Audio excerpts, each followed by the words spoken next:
요셉이 이집트로 팔려가고 시간이 흘렀습니다. 그 무렵 넷째 아들 유다가 가족들을 떠나서 아둘람이라는 곳으로 내려갑니다. 가족들을 떠났다라는 건 단순히 독립해서 나갔다라는 뜻이 아닙니다. 야곱의 가정은 하나님의 언약이 있는 집이었습니다. 그 집을 떠난다라는 건 하나님의 약속으로부터 스스로가 멀어졌다, 하나님을 떠나서 자기 뜻대로 살기로 했다라는 겁니다. 자, 집을 떠나서 유다가 갔던 그 아둘람은 가나안에 있는 31개의 성읍 중 하나입니다. 가나안은 어떤 땅입니까? 우상을 섬기는 땅, 하나님을 모르는 땅입니다. 지금 유다는 하나님을 떠나서 우상을 섬기는 가나안 땅으로 간 겁니다. 그리고 1절을 보면 유다는 거기서 아둘람 사람 히라와 가까이 지냈다라고 기록합니다.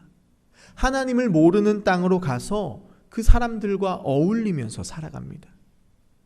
우리가 누구와 가까이 지내느냐는 굉장히 중요합니다.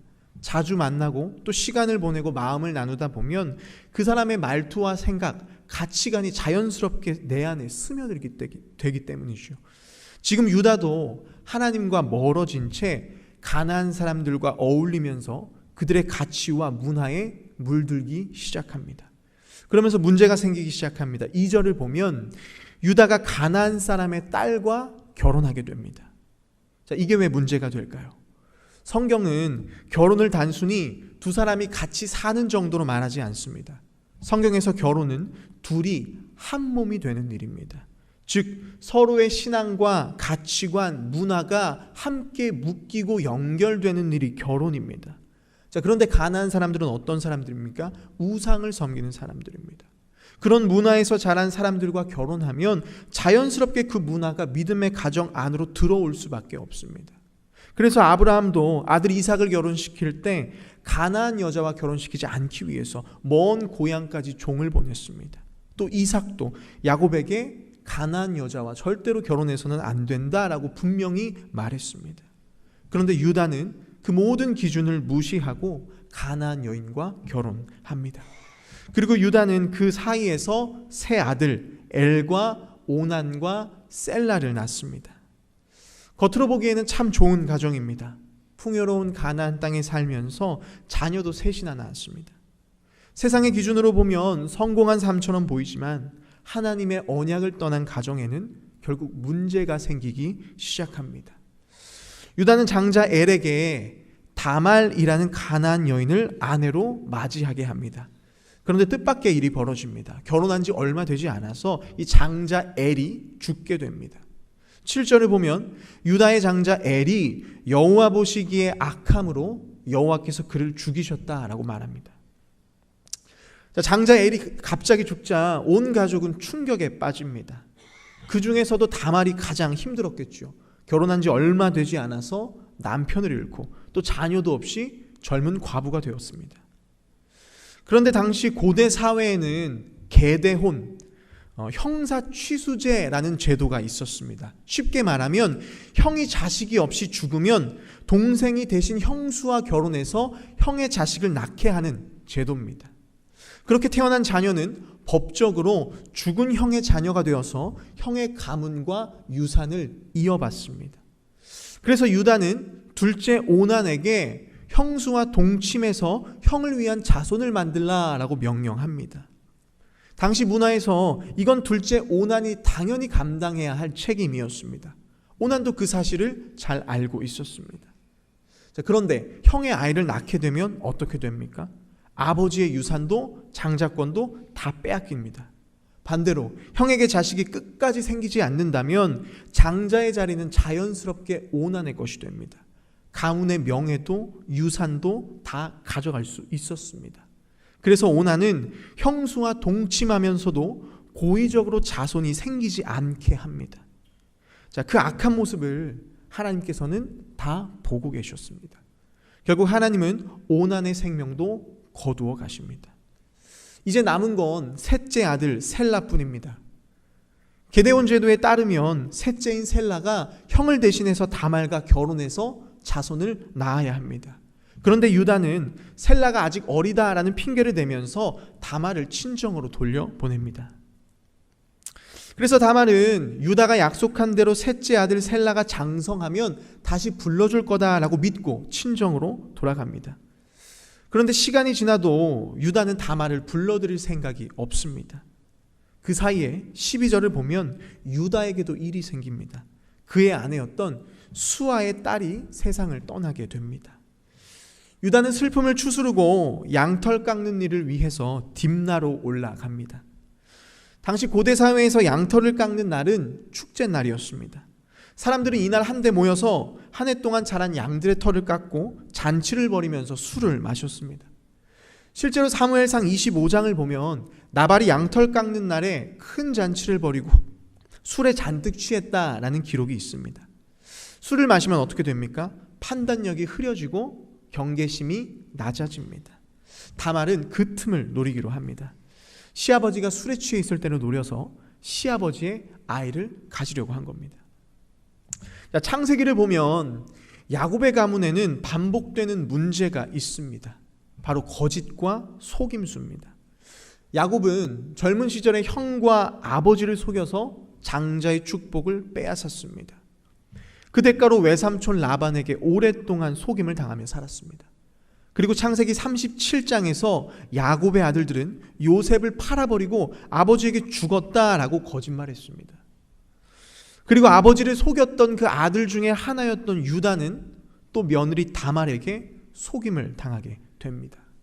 이렇게 야곱의 가문에는 계속해서 거짓과 속임의 문제가 발생하게 됩니다. 자, 이제 다말은 본격적으로 계획을 실행하기 시작합니다. 먼저 시아버지를 속이기 위해서 입고 있던 과부의 옷을 벗습니다. 당시 과부들은 슬픔을 상징하는 어두운 계열, 주로 검은색 옷을 입고 다녔습니다. 그래서 사람들은 옷만 보고도 저 사람은 과부구나 라는 사실을 쉽게 알 수 있었습니다. 지금 다말은 그 옷을 벗습니다. 그리고 얼굴을 천으로 가리고 몸 전체를 감싸는 긴 옷을 입습니다. 이 옷은 단순한 외출복이 아닙니다. 당시 고대 근동 사회에서는 아스다롯과 바알을 섬기는 신전이 있었는데 그곳에는 성전에 방문한 사람들과 성관계를 맺는 여사제들이 있었습니다. 이들이 입던 옷이 이 얼굴을 가리고 온몸을 덮는 긴 옷이었습니다. 지금 다말은 그 옷으로 변장해서 길목에 앉아 유다를 기다리고 있는 겁니다. 잔치를 마치고 술에 취한 유다가 그 길을 지나다가 얼굴을 가린 다말을 보게 되고 그녀를 여사제로 착각합니다. 그래서 염소 새끼 한 마리를 주겠다고 말하고 관계를 맺으려고 합니다. 자, 그런데 문제는 지금 당장 염소를 줄 수 없다라는 겁니다. 그래서 유다는 염소를 가져올 때까지 맡길 담보물을 줍니다. 18절을 보면 그 물건은 인장과 끈 그리고 지팡이였습니다. 인장은 지금으로 말하면 도장 같은 겁니다. 도장을 보면 각 사람의 이름이 새겨져 있습니다. 그것처럼 인장에도 사람마다 고유한 문장이 새겨져 있었습니다. 그래서 인장을 딱 보면 이건 유다의 거구나 라는 것을 바로 알 수 있었습니다. 또 지팡이도 지금으로 말하면 명함이자 신분증입니다. 당시 사람들은 지팡이의 머리 부분에 자신의 가문을 상징하는 표식을 새겨넣기 때문에 지팡이만 봐도 그게 누구의 것인지를 금세 알 수 있었습니다. 결국 유다는 자신의 신분을 증명할 수 있는 모든 물건을 다말에게 맡긴 겁니다. 자, 집으로 돌아온 유다는 얼른 담보물을 돌려받으려고 했습니다. 그래서 친구 히라를 시켜서 염소 새끼를 보내려고 합니다. 자, 그런데 문제가 생깁니다. 히라가 아무리 찾아도 그 여인을 찾을 수가 없었습니다. 동네 사람들에게 물어봐도 그런 여인은 본 적이 없다라는 대답만 돌아올 뿐이었어요. 상황이 이렇게 되자 유다는 불안해지기 시작합니다. 혹시 자신이 담보물까지 맡기고 여자와 관계를 맺었다라는 사실이 퍼지지는 않을까 두려웠던 거예요. 그래서 유다는 이 일을 조용히 덮기로 합니다. 이 일이 있고 3개월이 지났을 무렵에 유다에게 충격적인 소식이 전해집니다. 24절을 보면 며느리 다말이 몸을 더럽히고 임신했다라는 소문이 돌기 시작한 겁니다. 아직 다말은 유다 집안의 며느리입니다. 그런 다말이 임신을 했다라는 건 유다 가문에 먹칠을 하는 사건입니다. 그래서 분노한 유다는 다말을 끌어내서 불에 태우라라고 명령합니다. 그 순간 다말은 사람을 보내서 유다에게 물건을 전하게 합니다. 바로 그 물건들, 유다가 3개월 전에 건넸던 담보물이었습니다. 그리고 다말은 유다에게 이렇게 전하라라고 말합니다. 이 물건들의 주인이 누군지 잘 보십시오. 히브리어로 하케르나. 이 말은 예전에 유다가 아버지를 속일 때 했던 말입니다. 유다는 요셉을 팔아넘기고 채색 옷에 염소피를 묻혀서 아버지에게 이렇게 말했습니다. 아버지, 이것 좀 잘 보십시오. 요셉의 옷입니다. 하케르나. 그때 유다는 죄를 숨기기 위해 이 말을 했습니다. 그런데 이번에는 반대로 다말은 진실을 밝히기 위해서 똑같은 말을 던지고 있습니다. 하케르나. 다말의 이 한마디에 유다 가문에 얽힌 모든 죄악이 낱낱이 드러났습니다. 동생 요셉을 팔아넘긴 죄, 아버지 야곱을 속인 죄, 아들들의 죄, 며느리를 버린 죄, 그리고 부끄러운 음행까지 하나님께서 다말을 통해 모든 유다의 가문의 죄악을 드러내셨습니다. 그리고 그 순간 유다는 다말의 뱃속에 있는 아이가 자신의 아이라는 사실을 깨닫게 됩니다. 그리고 이렇게 고백합니다. 26절, 그는 나보다 옳도다. 히브리어 원문으로 보면 그녀는 나보다 의롭다라는 표현입니다. 여기서 말하는 의로움은 도덕적, 윤리적으로 바르게 행동했냐라는 의미가 아니라 관계 속에서 누가 더 책임감 있게 행동했냐라는 뜻입니다. 도덕적, 윤리적으로 본다면 다말의 행동은 잘못됐습니다. 창녀처럼 변장하고 시아버지를 속였습니다. 그렇지만 다말은 결혼관계에 있어서 자신의 책임을 끝까지 다했습니다. 다말이 시집을 오면서 했던 결혼의 약속은 무엇입니까? 엘과 결혼해서 유다 가문을 이을 자손을 낳아주겠다라는 약속입니다. 그런데 첫째 아들이 죽고 둘째 아들이 죽었습니다. 그러면 약속을 지킬 수 있는 방법은 셋째 셀라밖에 없는데 유다가 셋째 셀라를 주지 않으니까 어쩔 수 없이 시아버지의 아이를 가질 수밖에 없었습니다. 그 방식이 윤리적으로는 잘못됐지만 분명한 건 다말은 결혼의 관계 속에서 자신의 책임을 끝까지 다했다라는 겁니다. 반면에 유다는 다말에 대한 책임을 지지 않았습니다. 두 아들을 죽인 원흉이라고 다말을 친정으로 내쫓고 셋째를 주겠다라고 약속했지만 그 약속도 지키지 않았습니다. 그 사실을 깨달은 유다는 자신의 잘못을 인정하고 다말의 행동이 옳았다라고 고백합니다. 시간이 지나고 다말은 쌍둥이를 낳게 됩니다. 그런데 그 출산 과정에서 놀라운 일이 일어납니다. 먼저 첫째가 손을 내밀고 나오려고 합니다. 그런데 쌍둥이가 태어나면 누가 장자인지 헷갈릴 수 있기 때문에 산파는 먼저 나온 아이의 손목에 붉은 실을 묶어둡니다. 그런데 손을 내민 아이가 갑자기 다시 뱃속으로 들어가고 전혀 예상하지 못했던 다른 아이가 먼저 튀어나왔습니다. 그 아이가 베레스입니다. 그래서 베레스의 이름은 히브리어로 터뜨리다, 뚫고 나오다 라는 뜻입니다. 모든 장벽을 밀어내고 세상으로 돌파해 나온 아이가 이 베레스입니다. 그리고 하나님은 이 베레스를 통해서 다윗 왕을 낳게 하시고 훗날 예수 그리스도께서 그의 후손으로 이 땅에 오십니다. 인간의 눈으로 보면 유다의 가문은 수치스럽고 부끄러운 가문입니다. 그러나 하나님은 그 수치스러운 역사 속에서 은혜의 길을 여시고 또 구원의 역사를 써 가셨습니다. 말씀을 정리합니다. 유다가 다말을 불태워 죽이려고 하자 다말은 유다에게 인장과 끈과 지팡이를 보여줍니다. 그리고 한마디를 던집니다. 이 물건의 주인이 누군지 잘 보십시오. 히브리어로 하케르나. 그냥 보라는 게 아닙니다. 똑바로 보고 회피하지 말고 직면하라라는 뜻입니다. 이 말은 과거에 유다가 아버지를 속일 때 썼던 말입니다. 그때 유다는 그 말로 죄를 은폐했지만 오늘 다말은 똑같은 말로 죄를 폭로합니다.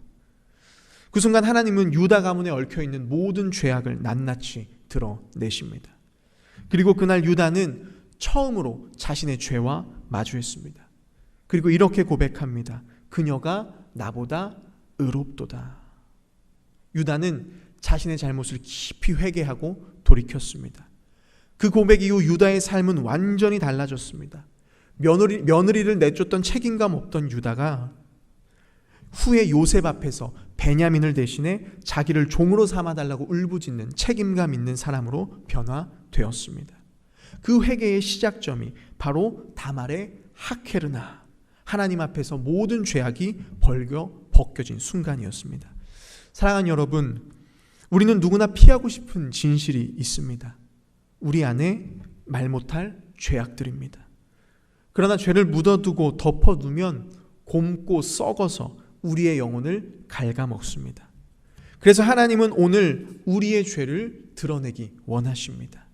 우리를 망하게 하시려고, 부끄러움을 주게 하시려고 그렇게 죄를 드러내시는 게 아닙니다.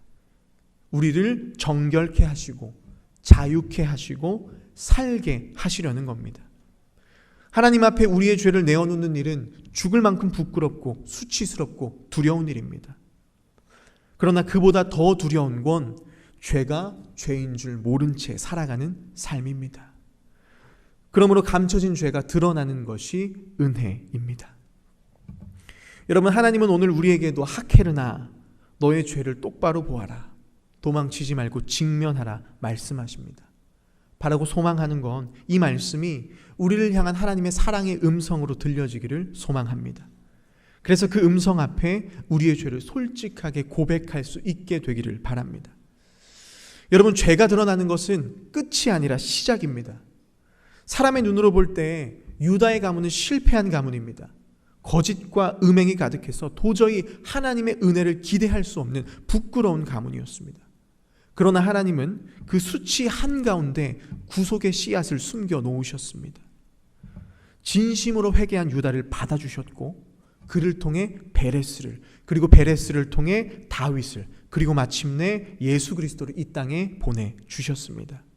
유다가 모든 것이 끝났다라고 생각한 그 순간 하나님은 새로운 시작을 준비하고 계셨습니다.